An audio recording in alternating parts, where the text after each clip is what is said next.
Hey there. Subscribe to my channel. And also press this bell icon.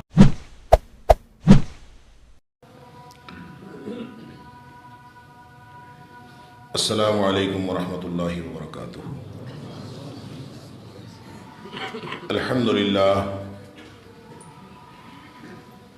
الحمدللہ وکفا وسلام علی عبادہ الذین اصطفیٰ۔ اشہد ان لا الہ الا اللہ وحدہ لا شریک لہ واشہد ان محمدا عبدہ ورسولہ صلی اللہ علیہ وآلہ وسلم۔ اللہم صلی علی محمد وعلی آل محمد کما صلیت علی ابراہیم وعلی آل ابراہیم انکا حمید مجید۔ اللہم بارک علی محمد وعلی آل محمد کما بارکت علی ابراہیم وعلی آل ابراہیم انکا حمید مجید۔ اما بعد فاعوذ باللہ السمیع العلیم من الشیطان الرجیم من ہمزہ ونفخہ ونفثہ۔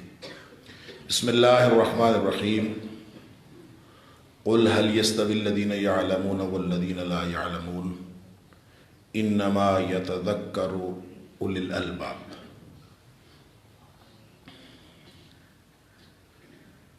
میرے لیے یہ بڑی ہی سعادت کی بات ہے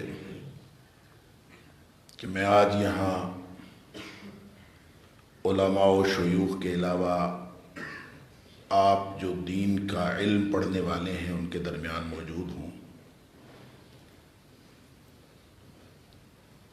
اور میرے بارے میں چودھری یاسین ظفر صاحب نے جو کچھ فرمایا ایسا کچھ نہیں ہے، یہ ان کا حسن ظن ہے۔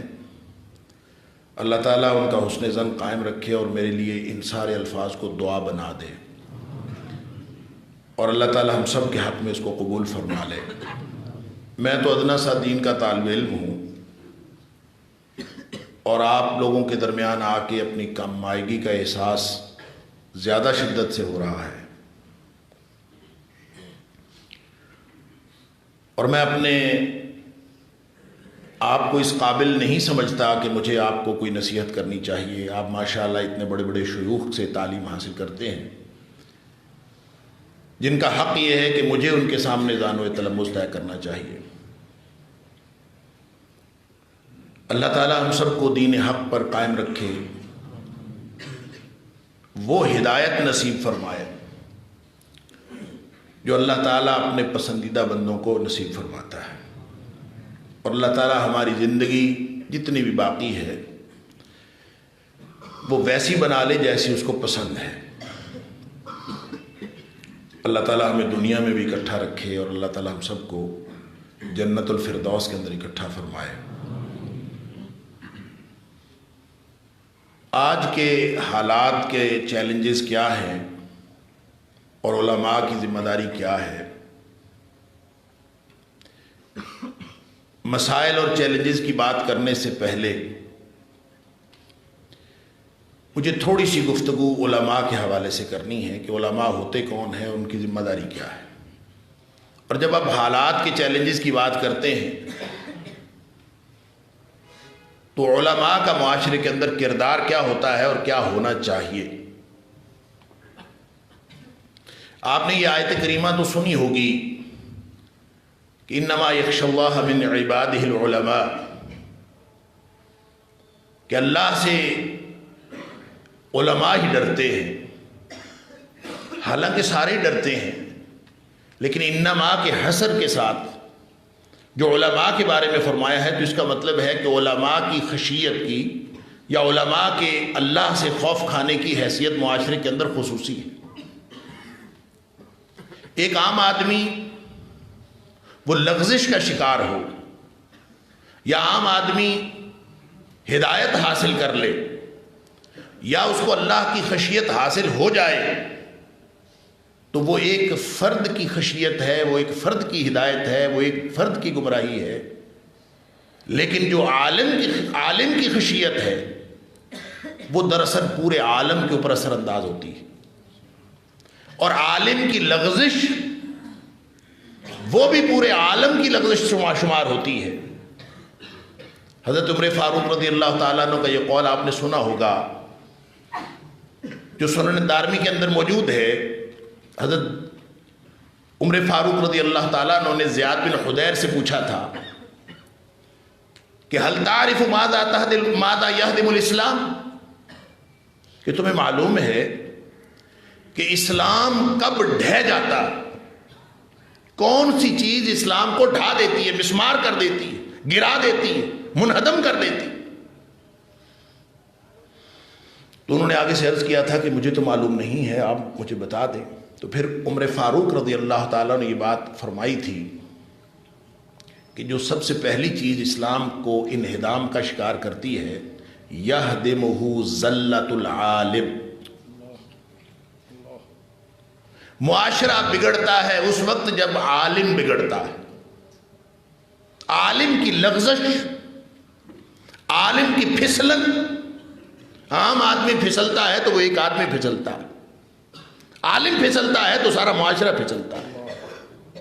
ایک عام آدمی وہ بگاڑ کا شکار ہوتا ہے تو وہ ایک فرد بگاڑ کا شکار ہوا ہے، ایک عالم بگاڑ کا شکار ہوتا ہے تو وہ پورے معاشرے کو بگاڑ کے رکھ دیتا ہے، بلکہ وہ اسلام کی بنیادوں کو ڈھا کے رکھ دیتا ہے۔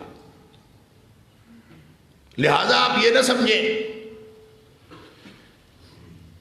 کہ دین کے علم کے لیے جو اللہ تعالیٰ نے آپ کو چنا ہے، چاہے آپ بائی چوائس آئے ہیں، چاہے آپ بائی چانس آئے ہیں، چاہے آپ اپنی مرضی سے آئے ہیں، چاہے اتفاقاً آپ جامعہ سلفیہ میں آ گئے، اتفاقاً آپ کو کوئی حالات ایسے بنے کہ آپ کو جامعہ سلفیہ میں داخل کروا دیا گیا، کوئی بھی وجہ ہو، یقیناً اللہ نے آپ سے کوئی بہت بڑا کام لینا ہے، ایک بہت بڑی ذمہ داری کے اوپر اللہ تعالیٰ نے آپ کو فائز کیا۔ اور یہ سمجھ لیجئے کہ چاہے خشیت کی بات ہو، چاہے ہدایت کی بات ہو، چاہے لغزش کی بات ہو، چاہے بگاڑ کی بات ہو، چاہے بناؤ کی بات ہو، جو عالم کی بات ہے وہ پورے عالم کی بات ہے، اور جو عام آدمی کی بات ہے وہ ایک فرد کی بات ہے۔ لہٰذا آپ میں سے ایک ایک شخص پورے معاشرے کا ذمہ دار ہے۔ آپ کے پاس وہ گنجائش نہیں ہے جو عام فرد کے پاس گنجائش ہے۔ وہ رعایتیں جو شریعت نے دی ہیں وہ آپ کے پاس حاصل کرنے کے لیے نہیں ہے، وہ آپ کے پاس لوگوں کو دینے کے لیے ہے، خود اویل کرنے کے لیے نہیں ہے۔ آپ کے پاس وہ ہر شخص، وہ لطیفہ سنا وہ ہوگا آپ نے، بڑا معروف لطیفہ ہے، اللہ اکبر، کہ کسی آدمی کی جس نے داڑھی رکھی ہوئی تھی اس کی سائیکل کسی خاتون میں لگ گئی تھی، تو اس نے کہا تھا کہ اتنی بڑی داڑھی رکھی ہوئی ہے اور سائیکل مجھے اندر ماری آ گئی۔ تو اس نے کہا تھا کہ مائی داڑھی یہ بریکا تو نہیں؟ اس لطیفے کی جو اگلی بات ہے جس میں میرے اور آپ کے لیے، ہم سب کے لیے کی بات ہے، کہ اس بھائی نے آگے سے کہا کہ اگر یہ بریکیں نہیں تو رکھی کیوں ہیں؟ اس کا مطلب یہ ہے کہ لطیفہ بنانے والوں کو بھی پتہ ہے کہ عام شخص کے سائیکل کی بریکیں چاہے ٹائٹ ہوں چاہے نہ ہوں کوئی فرق نہیں پڑتا، اس کی سائیکل خاتون میں لگ جائے کوئی فرق نہیں پڑتا، کی سائیکل کی بریکیں ضرور ٹائٹ ہونی چاہیے۔ اس کے پاس یہ اختیار نہیں ہے، اس کے پاس یہ آزادی نہیں ہے کہ جیسے مرضی پھرتا رہے۔ اس کے پاس یہ خاص آدمی ہے، اس کو خاص حالات میں رہنا ہے، یہ عام لوگوں جیسا لباس نہیں پہن سکتا، عام لوگوں جیسی سائیکل نہیں رکھ سکتا، عام لوگوں جیسا بیہیویئر نہیں رکھ سکتا۔ اس کو اللہ نے خاص ذمہ داری دی ہے، یہ خاص آدمی ہے، اس کے اوپر پورے معاشرے کی ذمہ داری ہے، لہذا یہ اس طرح سے دنیا میں معاشرے میں بیہیو نہیں کر سکتا۔ اس کے پاس وہ آزادیاں اور رعایتیں نہیں ہیں جو عوام الناس کے پاس ہیں۔ لہذا اپنے منصب کو پہچانیے، اپنی ذمہ داری کو محسوس کیجئے۔ ہر شخص کی خشیت، کسی اور کا ڈرنا، وہ اس کے لیے فائدہ مند ہو سکتا ہے۔ عالم کی خشیت، عالم اگر اللہ سے ڈرنے والا ہو تو اس کا اثر پورے معاشرے کے اوپر پڑتا ہے۔ یہ گفتگویں، یہ ہماری ظاہری حیت اور ظاہری صلاحیت یہ کسی کام کی نہیں ہے اگر ہمارا باطن صاف نہیں ہے۔ اپنی تنہائیاں پاک کیجئے، اپنی تنہائیاں وہ صاف کیجئے، تنہائیاں صالح بنائیے، تنہائیوں میں اللہ کی خشیت اختیار کیجئے، اس لیے کہ تنہائی کی اگر خشیت آ گئی تو اس کا اثر پورے معاشرے کے اوپر ہوگا۔ تنہائی میں جو عالم اللہ سے ڈرتا ہے، آپ کو کبھی احساس ہوا ہوگا، کبھی سوچیں، وہ گناہ جس کا گواہ سوائے اللہ کے اور کوئی نہیں ہے، وہ گناہ جس کا گواہ اللہ کے علاوہ اور کوئی نہیں ہے، وہ صرف اللہ کے خوف سے آپ چھوڑ کے دیکھیے، اس کو ترک کر کے دیکھیے، آپ کی زندگی پر نہیں، ارد گرد کے معاشرے کے اوپر بھی کیا اثرات ہوتے ہیں۔ وہ گناہ جو آپ لوگوں کو ان کی باتوں سے ڈرتے ہوئے اس گناہ سے بچتے ہیں، لوگوں کے خوف سے بچتے ہیں، گناہ تو وہ بھی ہے، بچنا تو پھر بھی اللہ کی نعمت ہے، اللہ کی رحمت ہے، کسی بھی وجہ سے انسان بچ جائے، لیکن یہ جو بیریئر، یہ جو پابندیاں عالم کے اوپر لگتی ہیں، یہ عام شخص تو شاید بخشا جائے، عالم پکڑا جائے گا، اس لیے کہ یہ پورے معاشرے کا ذمہ دار تھا۔ لہذا علم کے اعتبار سے بھی دیکھ لیجئے، بڑی یونیورسٹیاں دیکھی ہیں اللہ کے فضل سے، 29 سال مجھے ہو گئے ہیں سرکاری اداروں میں پڑھاتے ہوئے، جس میں 23 سال پنجاب یونیورسٹی کا میرا ایکسپیرینس ہے، اور پوری دنیا کی بہت ساری یونیورسٹیوں میں گیا ہوں، یونیورسٹی آف گلاسگو سے پوسٹ ڈاکٹریٹ کیا ہے، لیکن میں آپ کو بتاؤں، جو علم ہے نا، العلم، جو اصل علم ہے، وہ کسی یونیورسٹی میں نہیں ہے، وہ آپ کے پاس ہے، وہ مدارس میں ہے۔ لہذا مدرسے میں داخلہ لینے کے بعد کسی احساس کمتری کا شکار نہ ہو کہ یونیورسٹی والوں کے پاس ڈگریاں ہیں، اصل علم تو اللہ نے آپ کو دیا ہے۔ وہ علماء جن کی خشیت کو اللہ نے خصوصیت کے ساتھ بیان کیا ہے، وہ آپ علماء ہیں۔ اگر آپ علماء اپنا ظاہر و باطن اس ذمہ داری کے ساتھ جو اللہ نے آپ کی بنائی ہے، اس ذمہ داری کو مد نظر رکھتے ہوئے آپ اپنا ظاہر و باطن ٹھیک کر لیں، پورا معاشرہ ٹھیک ہو جائے۔ اس خشیت کا فرق پڑتا ہے، اس خشیت کا اثر پڑتا ہے۔ لہذا کالے کپڑے والوں کے اوپر جتنا مرضی داغ لگتے جائیں، کوئی نہیں دیکھتا، سفید دامن پہ ذرا سا دھبا بھی دور سے نظر آ جاتا ہے۔ مجھے اور آپ کو اللہ نے اعزاز بخشا ہے کہ سفید دامن عطا فرمائے ہیں۔ ہمارے پاس گنجائش نہیں ہے کہ ورکشاپ والوں کی طرح ہم ہر طرح کے آلودہ کام کرتے پھریں، ہمارے پاس گنجائش صرف یہ ہے کہ صاف ستھرے کام کریں، جس سے ہمارے کپڑوں کے اوپر، دامن کے اوپر کسی قسم کا داغ نہ لگے۔ اللہ اکبر۔ پھر جو اگلی بات ہے، یہ علماء کی جو خشیت ہے، کہ عام آدمی کا ڈرنا اور عالم کا ڈرنا، وہ جو نبی کریم صلی اللہ علیہ وسلم نے دعا سکھائی ہے، یاد ہوگی آپ کو، اللہم اجعل سریرتی خیرا من علانیتی واجعل علانیتی صالحا، اللہ میرا باطن میرے ظاہر سے اچھا کر دے۔ یہ ہمیں دعا کرتے رہنا چاہیے۔ اس دعا کے مطابق جب ہم دعا مانگتے ہیں نا، دعا تو اصل میں اپنی اصلاح کا آغاز کرتے ہیں۔ آپ جب کیا بنا دے تو اصل میں آپ وہ بننا چاہتے ہیں۔ وہ جو اقبال نے کہا تھا، تیری دعا سے قضا تو بدل نہیں سکتی، مگر ہے اس سے یہ ممکن کہ تو بدل جائے۔ تیری آرزو ہے کہ ہو تیری آرزو پوری، میری آرزو ہے کہ تیری انسان اپنی دعا بدلتا ہے تو اس کے اندر تبدیلی واقع ہوتی ہے۔ آپ جب اللہ سے مانگیں گے کہ اللہم اجعل سریرتی خیرا من علانیتی، اللہ میرا باطن میرے ظاہر سے اچھا کر دے، واجعل علانیتی صالحا، اور اللہ ظاہر بھی میرا اچھا ہو، نیک ہو، اور باطن میرا اس سے زیادہ اچھا ہو۔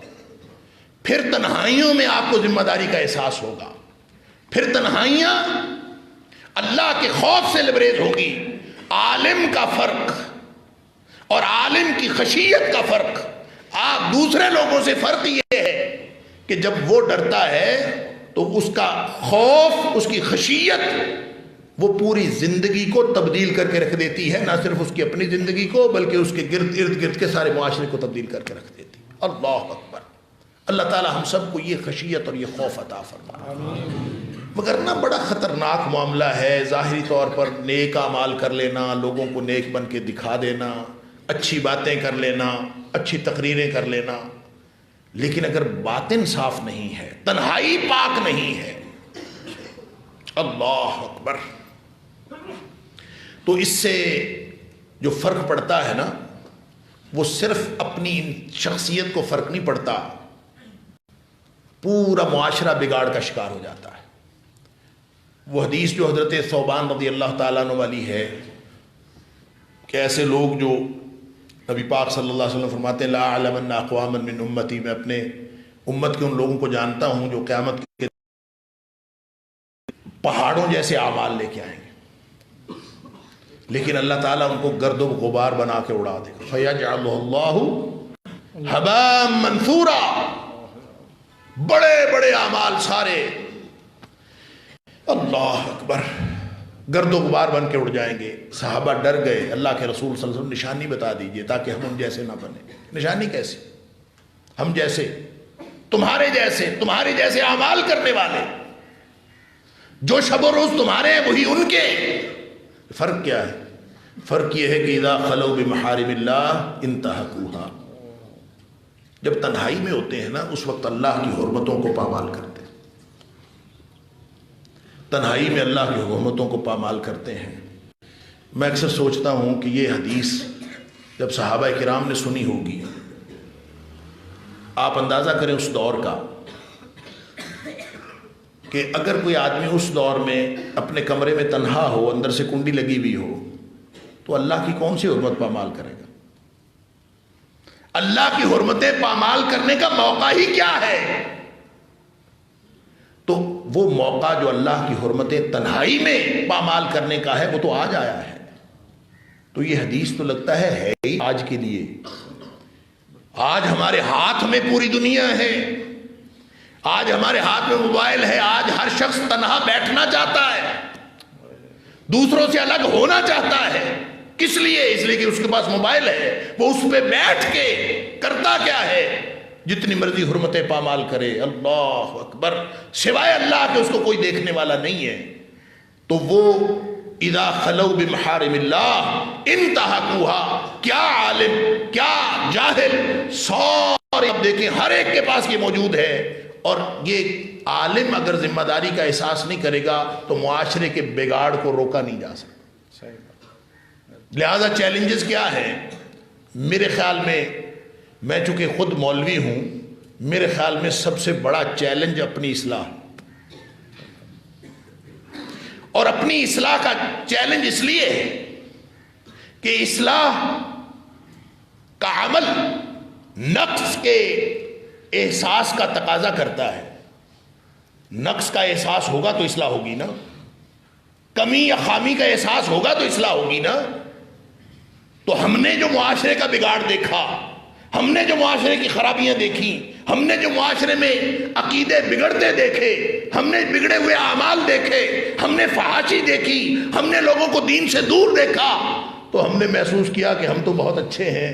ہمیں احساس ہوا کہ ہم تو بڑے نیک ہیں، ہمیں احساس ہوا کہ ہم تو اللہ والے ہیں، ہمیں احساس ہوا کہ ہم تو نمازیں پڑھنے والے ہیں، ہم تو چہرے پہ سنت رسول سجانے والے ہیں، ہم اپنی بیویوں کو، اپنے اہل خانہ کو، بہنوں بیٹیوں کو اور ماؤں کو پردہ کروانے والے ہیں۔ ہمیں لگا کہ ہم تو معاشرے کے بہترین لوگ ہیں۔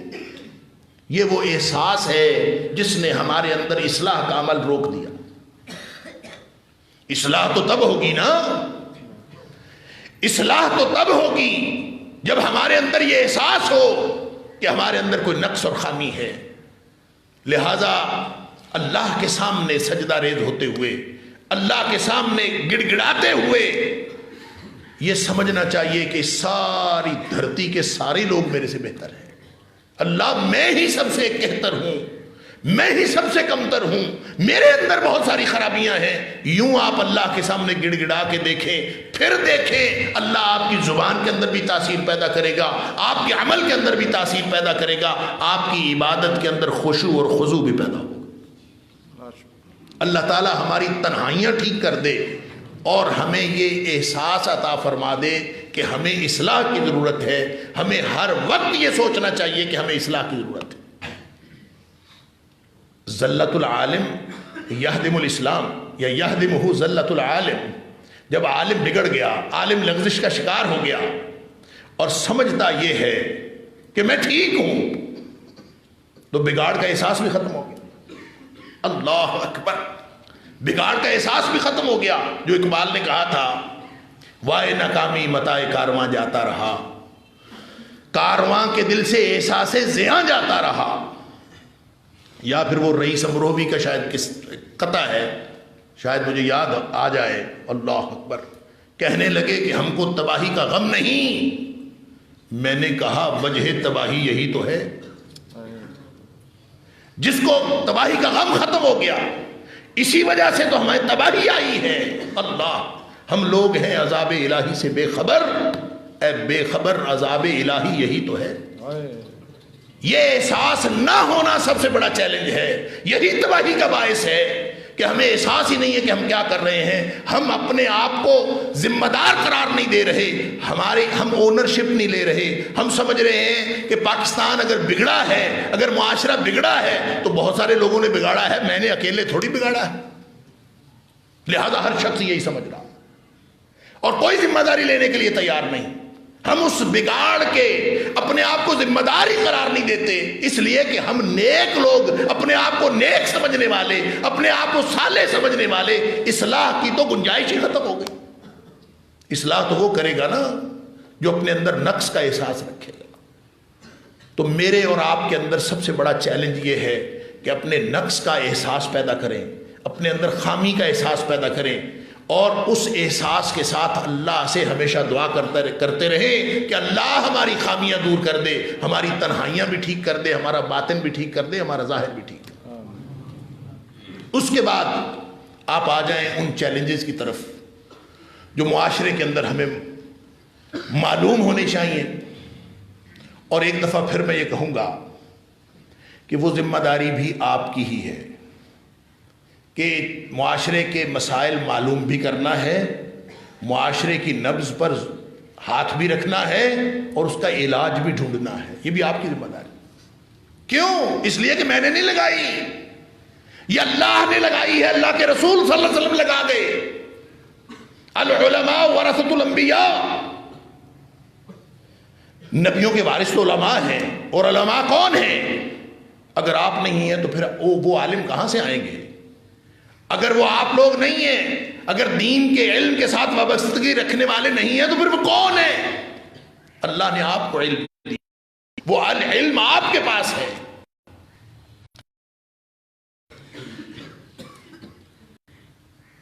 نبی پاک صلی اللہ علیہ وسلم فرمایا، جو بنی اسرائیل تھے نا، تسوسہم الانبیاء، کانت بنو اسرائیل تسوسہم الانبیاء.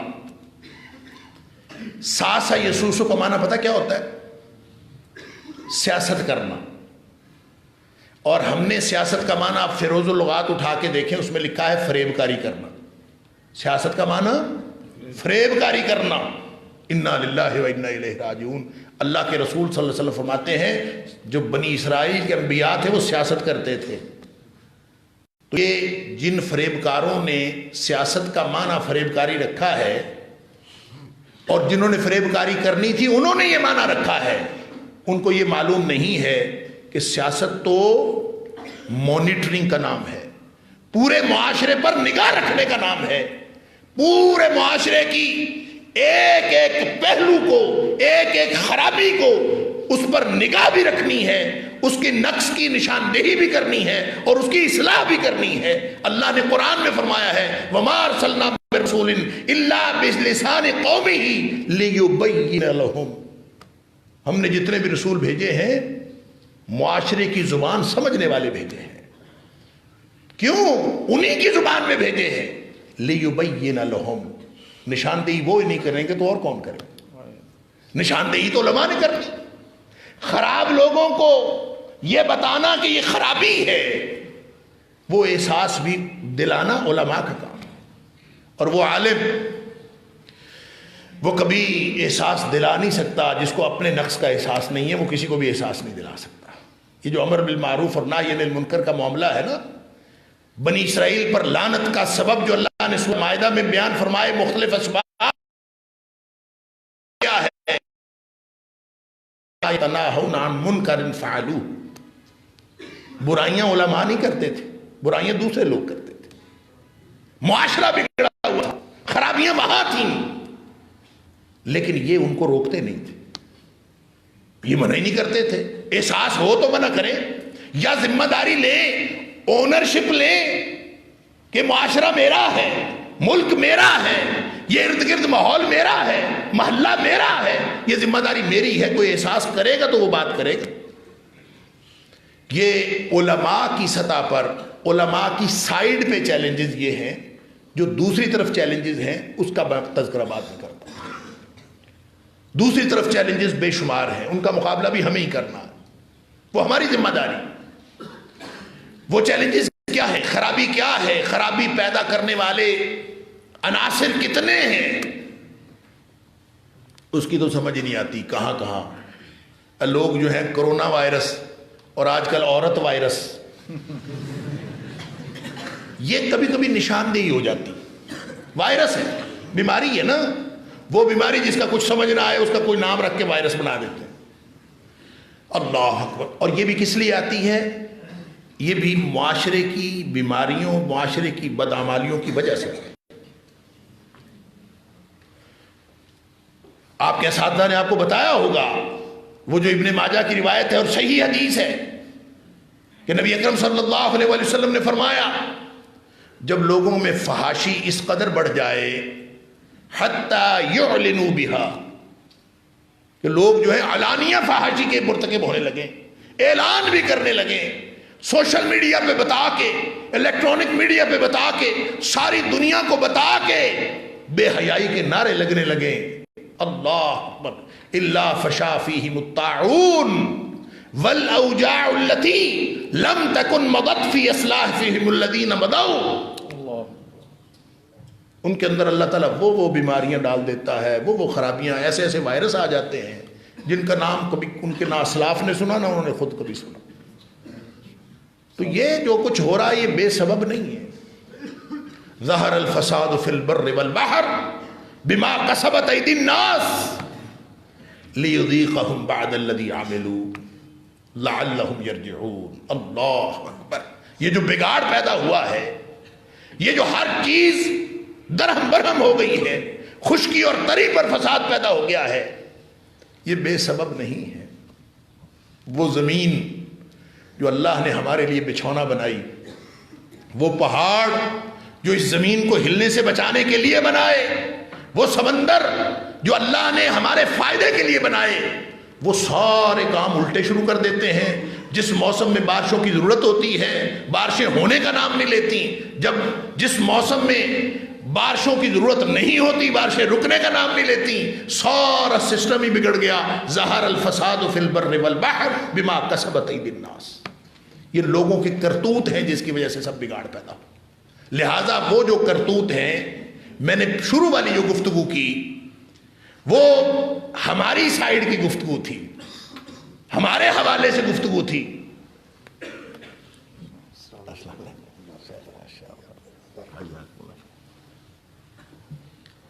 لیکن جو معاشرے میں بگاڑ ہے، جو دوسری طرف بگاڑ ہے، اس کے ذمہ دار بھی تو ہم ہیں۔ پورے معاشرے میں جو بگاڑ پیدا ہوا ہے وہ بھی کرتوتوں کے سبب۔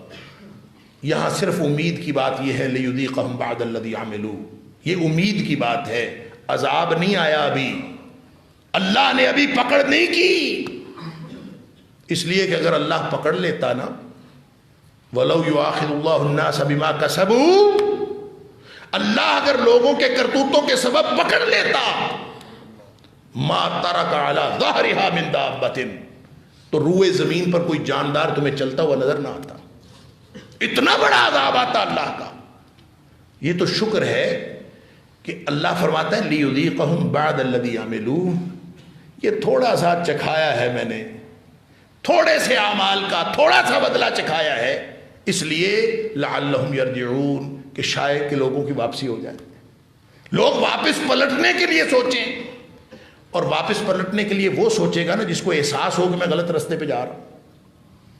جو بگاڑ کا شکار ہو گئے، جو اپنے نعرے کی حفاظت کر رہے ہیں، جو اپنے غلط عمل کی دلیل پیش کر رہے ہیں، ان کو کیا احساس کہ وہ بگاڑ کا شکار ہو گئے؟ لہذا سمجھ لیجئے، یہاں سیکولرزم کی بات آپ نے سنی ہوگی، یہاں آپ نے فیمنزم کی بات سنی ہوگی، یہاں آپ نے بے شمار ازمز کی بات سنی ہوگی، مختلف قسم کے نام سنے ہوں گے۔ اصل میں سارے کے سارے لادینیت کے اور الحاد کے روپ ہیں جو مختلف ناموں سے معاشرے کے اندر موجود ہیں، لیکن ان کا مقابلہ کیسے کرنا ہے؟ اس خرابی کو، جو اس خرابی کا شکار ہوئے ہیں، ان کو تو احساس ہی نہیں ہے کہ ہم خرابی کا شکار ہیں، ان کو تو یہ احساس ہی نہیں ہے کہ یہ خرابی ہے۔ وہ احساس جن کو ہونا تھا وہ میں اور آپ ہیں۔ ہمیں یہ فکر نہیں ہے کہ وہ کس قدر، کس بنیاد پر، کس وجہ سے آج تک ہم نے سوچنے کی کوشش کی کہ یہ جو چند بے حیا عورتیں 8 مارچ کو نکلتی ہیں مارچ کرنے کے لیے، اس کے پیچھے فلسفی کیا ہے، یہ شروع کہاں سے ہوا، ان کو بیماری کیا ہے، کبھی سوچا ہے؟ یہ مدرسے والوں کا کام ہی نہیں، ہم سمجھتے ہیں ہمارا مسئلہ ہی نہیں، یہ مسئلہ ان کا جو کرتے ہیں ان کو احساس نہیں کہ ہم غلط کر رہے ہیں۔ بیمار ذہن کے لوگ ہیں، بیمار کو اپنی بیماری کا بھی احساس نہیں ہے۔ جب ڈاکٹر کو بھی نہیں پتا کہ بیمار ہے تو علاج کون کرے گا؟ ذمہ دار تو آپ ہیں، ذمہ دار تو میں ہوں، ہم لوگ ذمہ دار ہیں جن کو اللہ نے اپنے نبی پاک صلی اللہ علیہ وسلم کی میراث کا وارث بنایا ہے، ذمہ دار تو ہم ہیں۔ تسوسہم الانبیاء، نبی مانیٹرنگ کرتے تھے، نبی نگاہ رکھتے تھے معاشرے کے اوپر۔ اللہ اکبر، اب نبی پاک صلی اللہ علیہ وسلم کی اس دنیا سے تشریف لے جانے کے بعد ذمہ داری تو امتیوں پہ ہے نا۔ فَلْيُبَلِّغِ الشَّاهِدُ الْغَائِبَ، نبی پاک صلی اللہ علیہ وسلم سارا دین صحابہ تک پہنچا کے ڈیوٹی لگا گئے، جو موجود ہیں ہر اس شخص تک پہنچا دیں جو موجود نہیں، لہذا ذمہ داری ہمارے اوپر آ گئی۔ وہ خرابیاں ان کی نشاندہی بھی کرنی ہے، لِيُبَيِّنَ لَهُمْ، معاشرے کی زبان آنی چاہیے، معاشرے کا ڈائلیکٹ آنا چاہیے، معاشرے کی نفسیات کا علم ہونا چاہیے، اور اس نفسیات کی تاریخ بھی پتہ ہونا چاہیے کہ یہ کیا مسئلہ ہے۔ میں اگر اپنے آپ سے پوچھوں کہ سیکولرزم کی ڈیفینیشن کیا ہے، سیکولرزم کا مطلب کیا ہے، جو اپنے آپ کو سیکولر کہتا ہے اس کو بیماری کیا ہے، تو شاید مجھے بھی اس کی تاریخ کا پتہ نہیں، اس لیے کہ میں اپنے آپ کو ذمہ دار ہی نہیں سمجھتا، میرا کیا تعلق سیکولرزم کے ساتھ۔ لیکن جو اس بیماری میں مبتلا ہے اس کا علاج پھر کس نے کرنا؟ کتنا بڑا چیلنج! اللہ اکبر! تو چیلنج یہی ہے کہ ہمیں یہ نہیں پتا کہ چیلنج کیا ہے۔ وہ جو میں نے پہلے عرض کیا، وہ کہتے ہیں کہ یہ جو ہے نا افلاطون، سقراط کو یہ ماحول ملا تھا یونان میں، جو بڑے 3 فلسفیوں کے نام آپ نے سنے ہوں گے، سقراط، افلاطون اور ارسطو شاگرد ہے افلاطون کا، افلاطون شاگرد ہے سقراط کا۔ لیکن سقراط سے پہلے ایک ایسا بدبخت گروہ آیا تھا جن کو تاریخ میں دنیا سوفسطائیوں کے نام سے جانتی ہے، سوفسٹس۔ ان کے 3 بڑے نمائندہ فلسفی گزرے ہیں، ایک پروٹاگوراس تھا، ایک انیکساگوراس تھا، ایک پروٹاگوراس تھا، ایک گورجیس تھا، ایک پروڈیکس تھا۔ اچھا، وہ ان کا پورے گروپ کا جو نقطہ نظر تھا وہ مجھے یوں لگتا ہے کہ یہ ایسے ہی تھا جیسے آج کے بے دین طبقے کا۔ وہ کہتے تھے علم نام کی کوئی چیز نہیں اس دنیا میں، کہ علم کچھ بھی نہیں ہے۔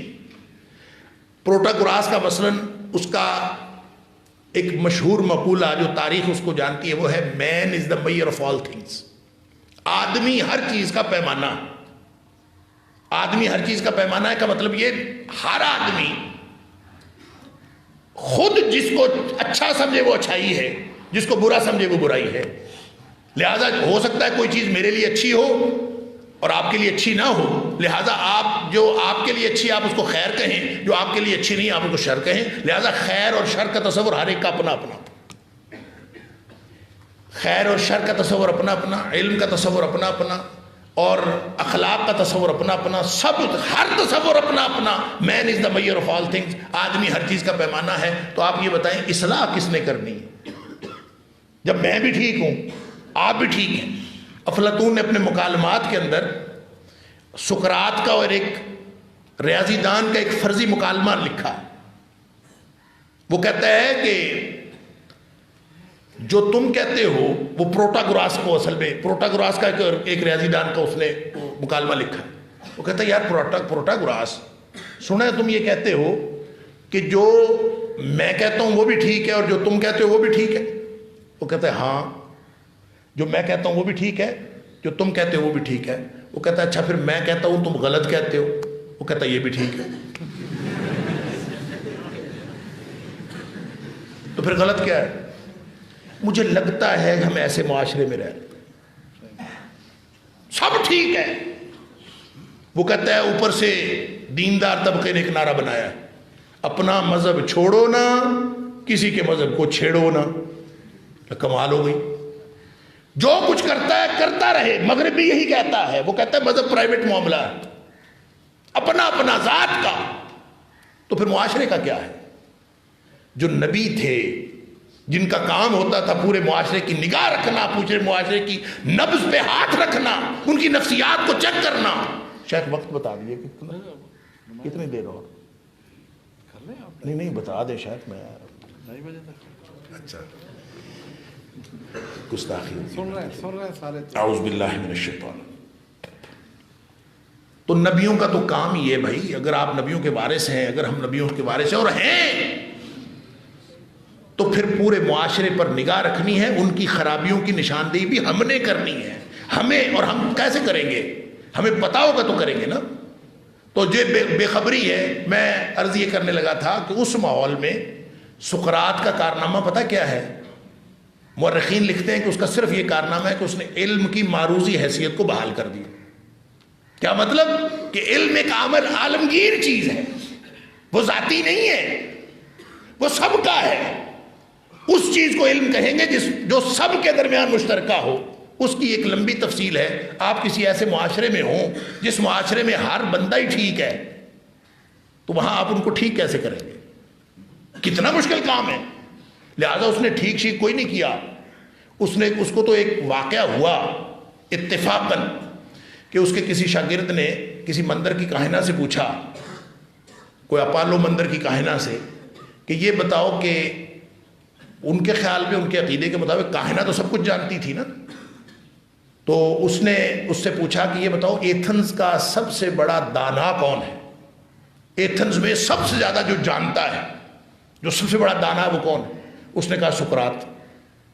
اس کے شاگرد نے آ کے سقراط کو بتایا کہ میں نے مندر کی کاہنہ سے پوچھا تھا کہ سب سے بڑا دانا کون ہے, تو اس نے کہا سقراط. سقراط حیران ہو گیا کہ میں تو دانا نہیں ہوں, تو مندر کی کاہنہ بھی غلط نہیں کہہ سکتی, تو پھر ماجرا کیا ہے؟ وہ اس سوال کا جواب ڈھونڈنے نکلا تھا کہ ایتھنز کا سب سے بڑا دانا کون ہے. گلی گلی پھرتا رہا, لوگوں سے سوال کرتا رہا. اسی سے آگے ایک فلسفی ڈیولپ ہوئی, وہ جو انڈکٹیو اور ڈیڈکٹیو, جس کو آپ کہتے ہیں استقرائی اور استخراجی. خیر ایک الگ تفصیل ہے. لیکن اس دوران جب وہ سوال کرتا رہا مختلف لوگوں سے, وہ مختلف موضوعات پر سوال کرتا تھا, سیاست پہ بھی, مذہب پہ بھی, اخلاق پہ بھی, ہر چیز پہ سوال کرتا تھا. کرتا اصل میں تو وہ ڈھونڈنا چاہتا تھا کہ دانا کون ہے. تو سارا ایتھنز پھرنے کے بعد وہ اس نتیجے پہ پہنچا کہ کاہنہ ٹھیک کہتی ہے کہ میں ہی سب سے بڑا دانا ہوں, اس لیے کہ لوگ تو اتنی بات بھی نہیں جانتے کہ وہ کچھ نہیں جانتے. مجھے چونکہ یہ معلوم ہے کہ میں کچھ نہیں جانتا, تو کم از کم ایک بات تو مجھے معلوم ہے نا کہ میں کچھ نہیں جانتا. لوگوں کو تو یہ احساس بھی نہیں ہے کہ کچھ نہیں جانتا. ہم شاید اسی طرح کے معاشرے میں ہیں. لوگوں کو اس بات کا بھی احساس نہیں ہے کہ وہ جانتے کچھ نہیں اور سمجھتے اپنے آپ کو عالم ہیں. یہ بیمار ذہنیت ہے. لہٰذا سب سے بڑا مسئلہ, سب سے بڑا جو چیلنج ہے اس وقت, وہ فکر کو درست کرنا ہے, تصور کو درست کرنا ہے, عقیدے کو درست کرنا ہے. عقیدہ, فکر اور تصور, لوگوں کا دین کا تصور گم ہو گیا, لوگوں کا انسانیت کا تصور گم ہو گیا, لوگوں کا حیا کا تصور گم ہو گیا, لوگوں کے اخلاق کا تصور گم ہو گیا. بنیادی بات, فکر درست ہو جائے تو عمل درست ہوگا. فکر درست کرنا کس نے ہے؟ فکر کو درست کرنا کس نے ہے؟ فکر کو درست وہ کرے گا جو نشاندہی کرے گا. جہاں نقص کا احساس ہوگا تو اصلاح کا امکان پیدا ہو. لہذا جنہوں نے وہ کرنا تھا، وہ جو یوں سمجھ لیں، میں سادہ زبان میں بات کرتا ہوں، جنہوں نے انگریزوں کی فکر کو ٹھیک کرنا تھا ان کو انگریزی نہیں آتی، جنہوں نے انگریزوں کی فکر کو ٹھیک کرنا تھا ان کو انگریزی نہیں آتی، اور جن کو انگریزی آتی ہے ان کی فکر ٹھیک نہیں ہے، تو پھر کیسے اصلاح ہو؟ چیلنج سمجھ میں آیا؟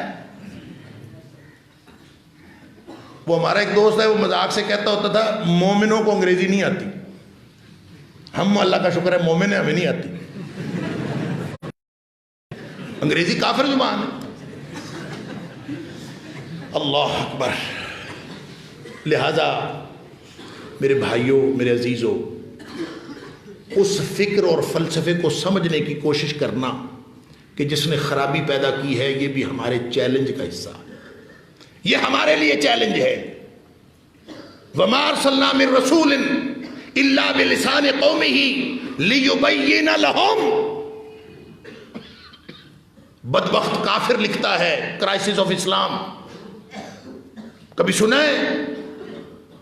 برنارڈ لیوس کی کتاب امت کا بحران، اسلام کا بحران، یعنی ہمارا بحران وہ بتا رہے، what went wrong, Bernard Lewis کی کتاب ہے، اور وہ کہتا ہے کہ اس امت کے ساتھ اصل گڑبڑ کیا ہوئی، اصل خرابی کیا ہوئی ہے، ہماری خرابیاں وہ بتا رہے ہیں، ہمیں یہ بھی نہیں پتا۔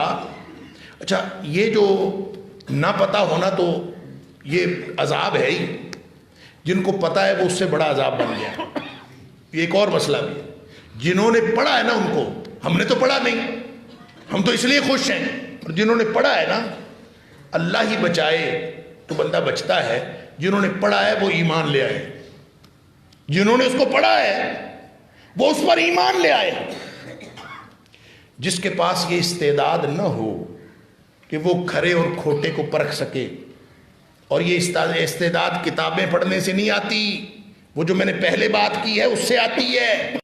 یہ قرآن کہتا ہے آپ کتابیں جتنی مرضی پڑھ لیں، حق اور باطل میں فرق کرنے کی صلاحیت پیدا نہیں ہو سکتی، حق اور باطل میں فرق کرنے کی صلاحیت پیدا ہوتی ہے۔ تو یا ایھا الذین آمنوا ان تتقوا اللہ یجعل لکم فرقانا، تم تقوی اختیار کرو، اللہ کی ناراضگی سے کے کاموں سے بچنے کی کوشش کرو، اللہ کی رضامندی حاصل کرنے کی کوشش کرو، اللہ تمہارے اندر حق اور باطل میں فرق کرنے کا پیمانہ رکھ دے۔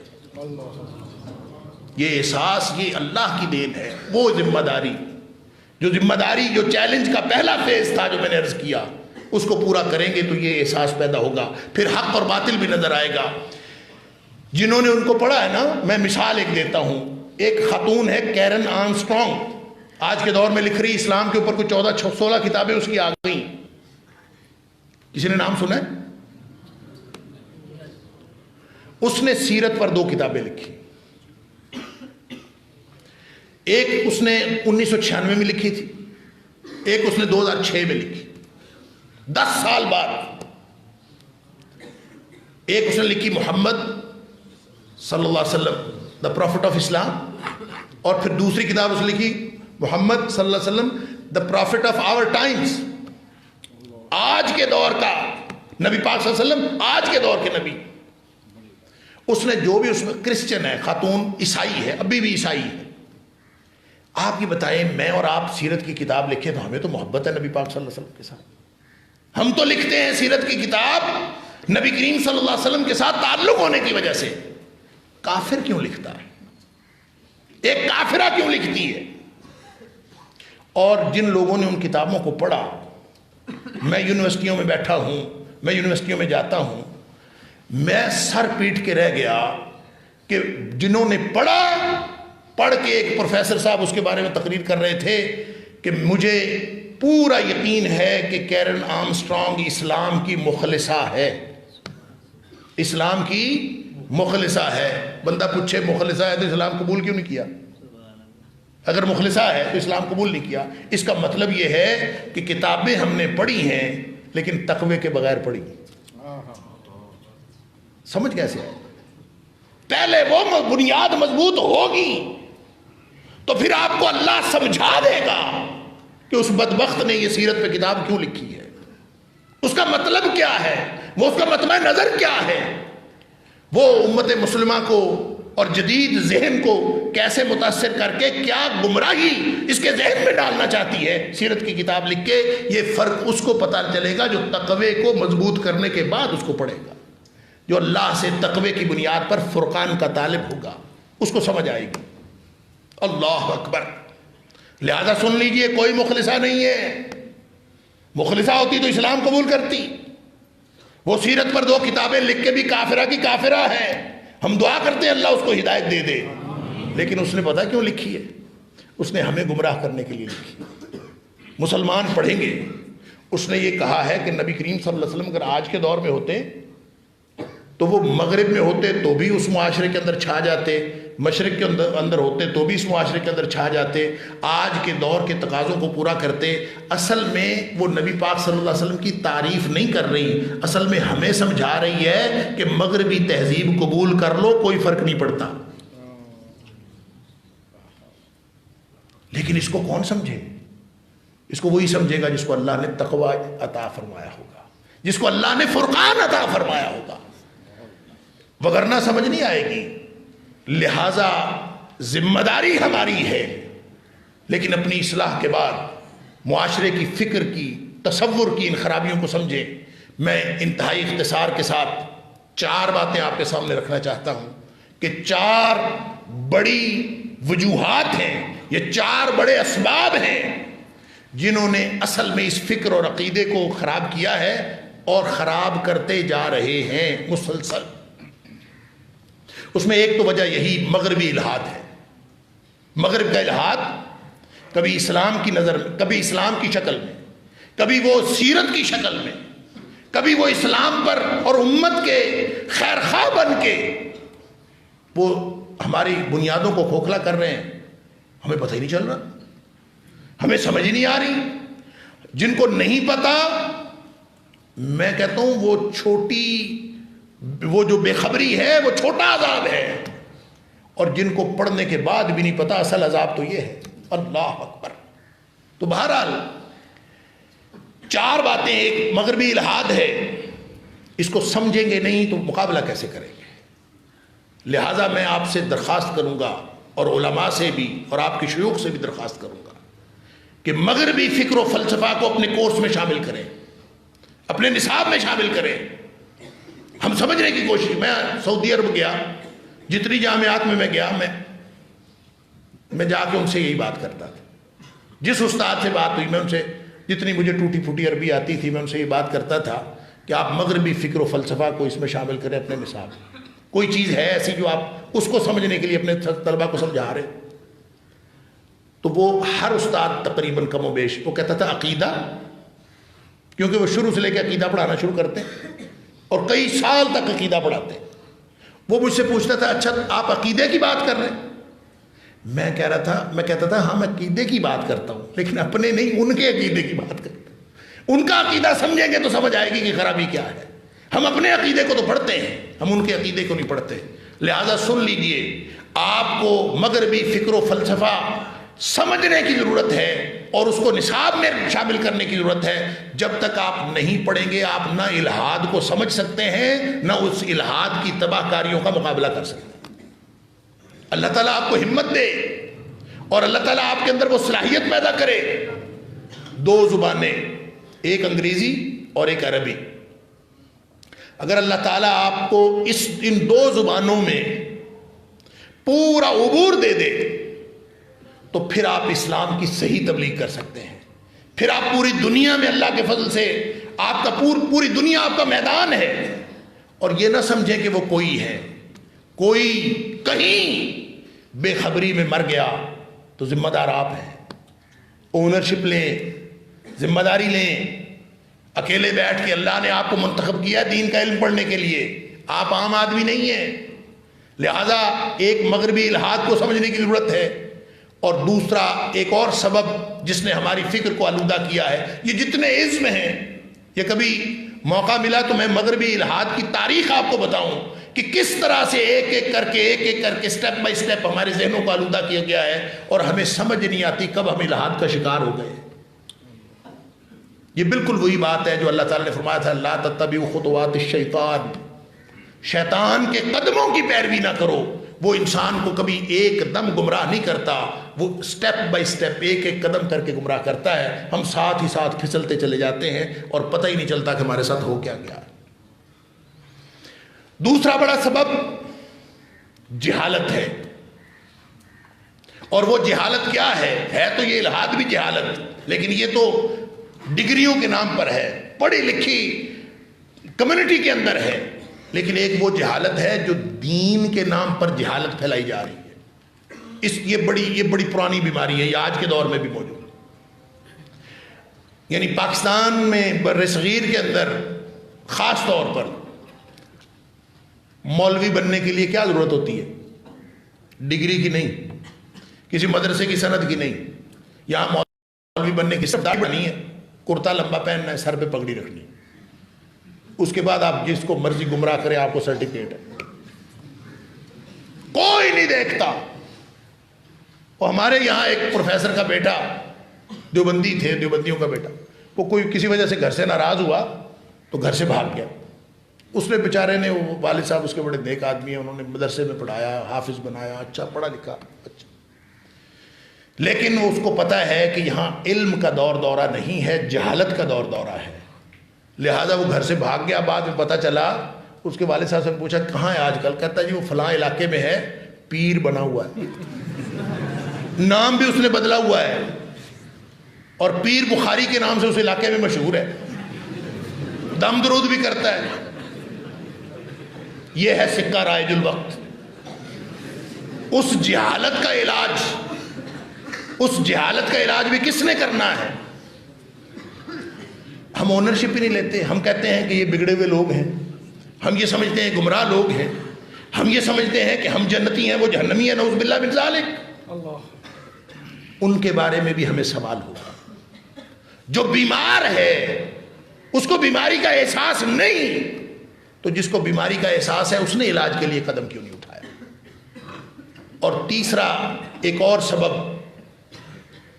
جو لادینیت کا اباحیت پسندی کے نام پر پھیلایا جا رہا ہے، ایک بہت بڑا گروہ میدان عمل میں ہے، سوشل میڈیائی علماء، یہ اس میں سے بہت سارے موٹیویشنل سپیکرز، اور اس میں بہت سارے وہ علماء جو اپنے آپ کو کہتے ہیں کہ ہم نے جدید علم حاصل کیا ہے، وہ ہر چیز کو جائز قرار دیے جا رہے ہیں۔ جو چیز مشکل لگتی ہے وہ کہتے ہیں کوئی نہیں، یہ تو اسلام میں ہے ہی نہیں، اور وہ یہ فتنہ سب سے زیادہ خطرناک ہے، اس لیے کہ تو ایک تو اچھا بڑا لگتا ہے، آپ کی مشکلات جو دور کرے بڑا اچھا لگتا ہے، اور دوسرا وہ جو زبان استعمال کرتے ہیں، وہ جو لہجہ استعمال کرتے ہیں، وہ لہجہ وہ ہے جو سکہ رائج الوقت ہے، جو ہر پڑھے لکھے شخص کی سمجھ میں آتا ہے۔ میں اور آپ تو غصے میں آ جاتے ہیں، مولوی تو غسیلہ ہوتا ہے، مولوی تو لڑ پڑتا ہے، وہ لڑتا نہیں ہے کبھی، کیونکہ اس کو پتہ ہے کہ میں نے گمراہ کیسے کرنا ہے، اور اس کی گمراہی کا طریقہ کار یہ ہے کہ وہ لوگوں کو اباحیت پسندی کہ یہ بھی جائز ہے، وہ بھی جائز ہے، یہ بھی جائز ہے، وہ لوگوں کو رائتیں دیتے دیتے دین کا حلیہ بگاڑ دیا، نہ کوئی عقیدہ نہ کوئی دین، کچھ بھی نہیں۔ وہ لوگوں کے کنفیوژن دور کر رہا ہے، ابہام دور کر رہا ہے۔ ان سے پوچھیں کیا کرتے ہیں؟ ہم ہی بہام دور کرتے ہیں۔ اور آپ پوچھ کے دیکھ لیجئے، پورے آپ پڑھے لکھے لوگوں کا سروے کریں تو آپ کو لوگ بتائیں گے مولویوں کی تو بات ہمیں کبھی سمجھ نہیں آئی تھی، ان کی بات ہماری سمجھ میں آتی ہے، وہ ہمارے کنفیوژنز دور کرتے ہیں۔ اللہ اکبر۔ کنفیوژن پہ پھر مجھے ایک لطیفہ یاد آ گیا کہ وہ کوئی خاتون جو تھی اس کے درد گردہ ہو رہا تھا، تو وہ دوڑی دوڑی چیختی ہوئی ڈاکٹر کے پاس گئی، سکھ ڈاکٹر کے پاس، اس کو کہتے درد گردہ ہو، گردے میں درد، چیخ رہی تھی۔ تو ڈاکٹر نے دیکھتے ہی کہا، اس نے کہا مائی ایسے چیخ رہی ہو، عورتوں میں تو گردہ ہوتا ہی نہیں، تمہیں کس نے کہا درد گردہ ہو؟ اس کا کنفیوژن دور ہو گیا، ابہام دور ہو گیا، اور کچھ دیر بعد درد بھی کافور ہو گیا۔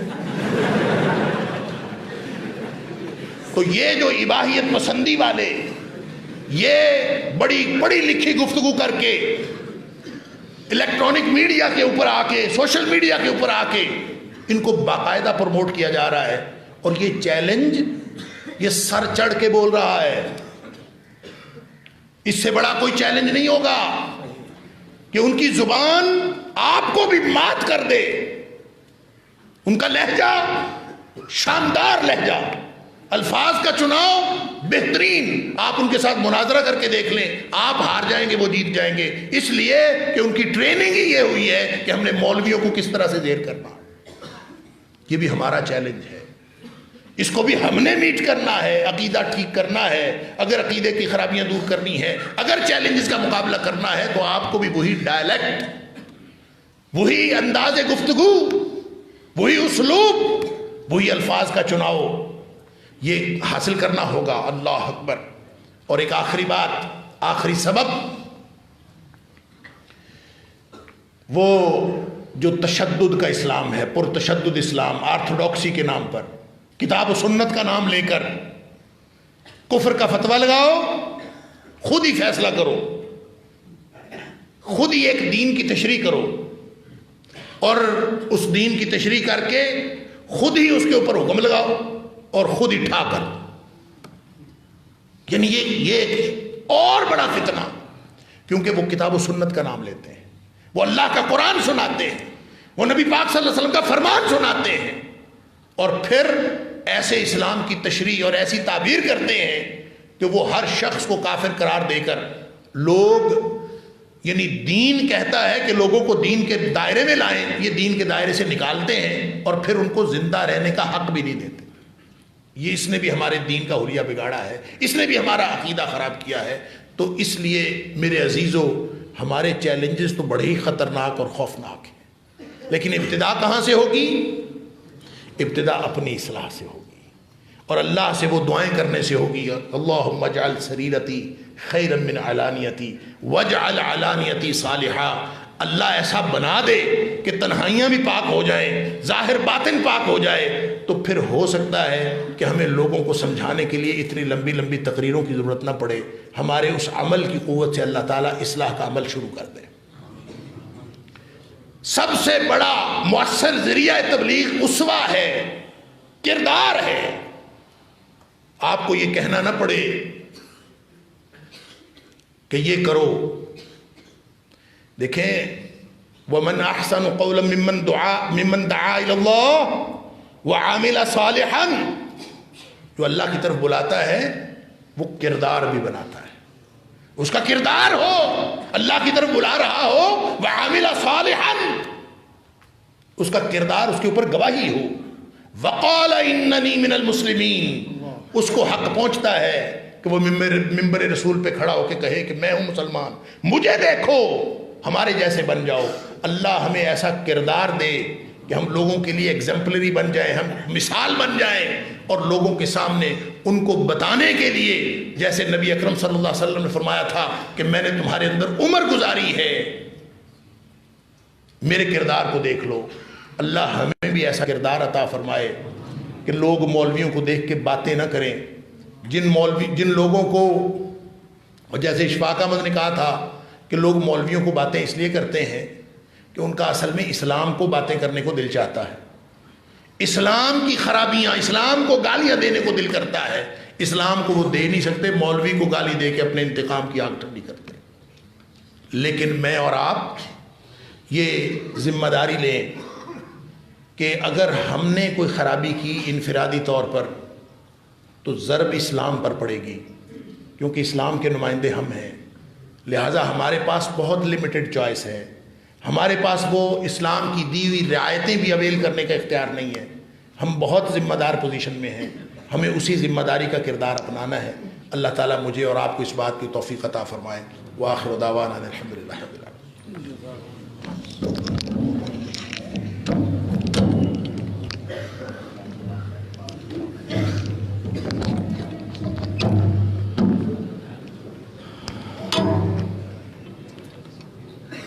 الحمدللہ ہم سب نے بہت ہی توجہ کے ساتھ ڈاکٹر صاحب کی فکر انگیز اور ایمان افروز گفتگو سماعت کی ہے. بلا شبہ پوری گفتگو میں دل کی کھڑکیاں کھلی رکھی ہیں اور میں یقین سے یہ بات کہتا ہوں کہ آپ کا ایک ایک حرف ہمارے دلوں پہ رقم ہو گیا۔ ہم کوشش کریں گے مستقبل میں کہ ان خطوط پر کام کریں اور ان چیلنجز کو حل کرنے کے لیے اپنا کردار بھی ادا کریں۔ حضرات گرامی، میں اپنے اساتذہ اور طلباء کی طرف سے ڈاکٹر صاحب کا انتہائی شکر گزار ہوں۔ الحمدللہ اللہ رب العزت نے یہ ماحول ہم سب کو مہیا کیا ہے اور ان کی سرپرستی ہم سب کو حاصل ہے۔ میں پہلی اپنی گفتگو میں ایک بات ذہن سے میرے نکل گئی تھی جس کا ذکر کرنا بہت ہی ضروری ہے۔ لکھوی خاندان بر صغیر میں اس کا ایک بہت بڑا کردار ہے، اس کی ایک بڑی تفصیل ہے۔ چونکہ وقت نہیں ہوتا ہے کہ ہم اس تفصیل میں جائیں، لیکن ان کی جو دینی، علمی، دعوتی خدمات کا اگر نچوڑ دیکھا جائے تو ایک تفسیر محمدی کے نام سے اس خاندان میں ایک فرد نے، ایک بزرگ نے اس کو لکھا ہے، اور یہ پنجابی زبان کی تفسیر ہے۔ آپ یقین کریں کہ میرا خیال اس تفسیر سے پہلے اور بعد میں شاید اس طرح کی مؤثر اور خاص طور پر دیہاتی حلقوں میں اس طرح کی تفسیر موجود نہیں ہے، اور اس کی وجہ سے جو لوگوں کے عقائد درست ہوئے، عمل درست ہوئے، اور بہت سارے لوگ انہوں نے اپنے آپ کو درست خطوط پر اپنے آپ کو ڈالا ہے، یہ ایک بہت بڑا حصہ ہے، اور یہ اس خاندان کا یہ اعزاز ہے کہ وہ تفسیر لکھنے والے بھی اسی خاندان سے تعلق رکھتے ہیں۔ میں ڈاکٹر صاحب کی جو خدمات ہیں اس کا ایک مختصر سا خاکہ میں نے آپ کے سامنے رکھا ہے۔ جامعہ میں تشریف لانے والے ہمارے جتنے بھی اس طرح اسکالر ہوتے ہیں، علماء ہوتے ہیں، ہم دل و جان سے ان کی قدر کرتے ہیں، اور ہمیشہ اساتذہ بھی اور طلباء بھی ان کے لیے دعا گو رہتے ہیں۔ لیکن اس موقع پر ہم ایک یادگار شیلڈ ان کی خدمت میں پیش کرتے ہیں جو یاد دلاتی رہے کہ وہ یہاں تشریف لائے تھے۔ تو میں حضرت شیخ الحدیث حافظ عبدالعزیز الوی صاحب، محترم جناب حافظ مسعود عالم صاحب اور مولانا یونس صاحب سے گزارش کروں گا کہ یہ شیلڈ ان کی خدمت میں پیش کریں۔